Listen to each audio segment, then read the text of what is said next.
Hi, I'm Dave Stoner. I'm one of the library division managers here for the Clearwater Public Library System, and I was asked what my favorite Halloween movie was. And I would have to say one of my top three Halloween films is the 1968 original classic Night of the Living Dead in glorious black and white.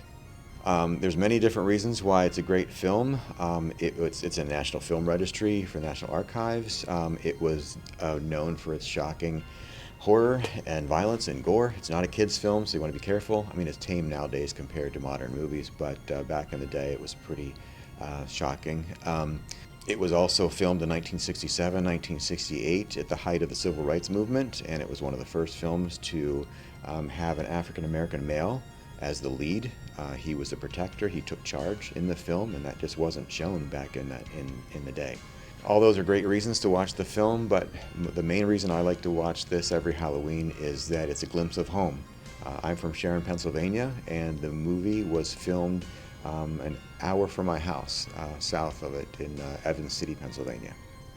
George Romero, the director, filmed commercials in Pittsburgh, Pennsylvania, and every Saturday night they would watch a horror host called Chilly Billy Cardilli, or Bill Cardill, on Chiller Theater, and he would show these cheapy monster movies and things like that. Romero said, I can do better than that. So he took his team up a half hour north of Pittsburgh to Evans City, Pennsylvania. It's a nice little town. It has lots of rolling farmland, a big cemetery at the top of the hill, where they could film without a whole lot of onlookers or authorities around. They did use a lot of the citizens of the town as extras, as the undead, as zombies. They were able to use an old farmhouse that was slated to be torn down. They were able to do whatever they wanted with that in the film. Once the filming was over, the house was torn down, but the rolling farmland and the site of the house is still there. The cemetery is still there.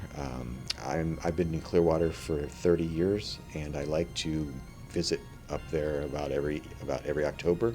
I like the fall. I like the change of the seasons. My Aunt Jeannie and I like to go to the cemetery to visit. It was the first 10 minutes was filmed there. The same headstones are still there. The same little chapel is still there. It was just refurbished a few years ago. But it's really neat to see how Romero set up the cameras and the angles that he used.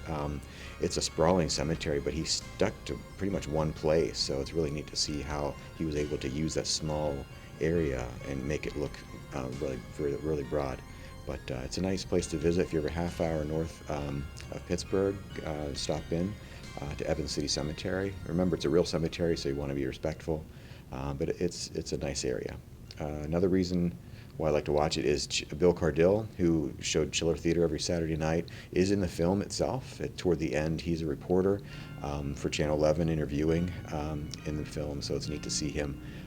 Another huge reason I like the film is because they show the different towns and cities in the region. The characters in this movie stuck inside this farmhouse found the television. They wanted to see the news and find out what's going on in this apocalypse. So they found a news broadcast that showed that listed rescue centers on the bottom of the screen. So George Romero, in his wisdom, used real names of real towns and cities in the area to get the buy-in from the local residents, so they would buy tickets to watch the movie, and it worked.